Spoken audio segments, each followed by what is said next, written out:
আমাদের আজকের ছোটদের অনুষ্ঠান কবিগুরুর গীতিনাট্য।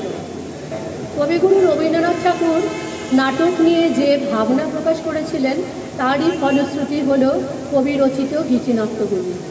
কবি এই গানগুলিকে মাধ্যম করে তার গীতিনাট্যগুলির সৃষ্টি করেছিলেন।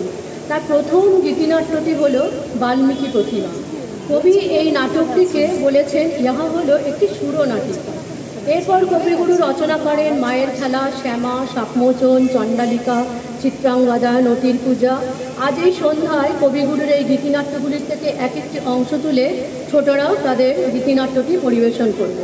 আমি একটি চণ্ডালিকার গান দিয়ে আমার অনুষ্ঠানটি শুরু করছি।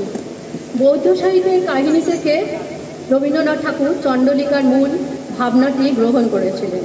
আমি চণ্ডালিকার একটি গান গাইছি। আমি তোমারে মাটির কন্যা,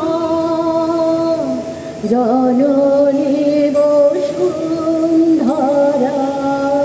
আমি তোমারে মাটির কন্যা, জননী বসুন্ধরা। তবে আমার মানব জন্ম কেন বঞ্চিত করা, জননী বসুন্ধরা। আমি তোমার মাটির কন্যা, জননী বসুন্ধরা।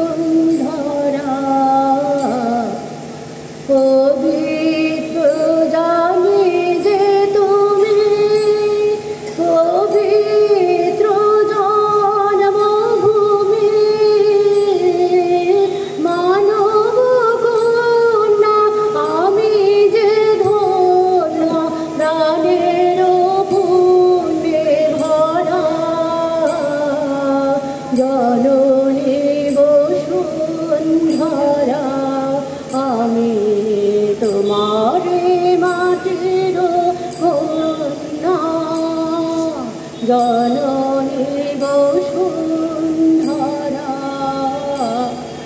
কোন স্বর্গের তরে ওরা তোমায় তুচ্ছ করে, রহি তোমার দুঃখ করে।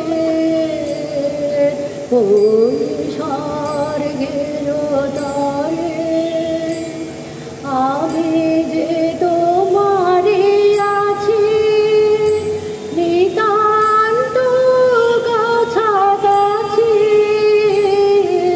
মোহিনী শক্তি দাও আমারে, হৃদয় প্রাণ ভরা। জননী বসুন্ধরা।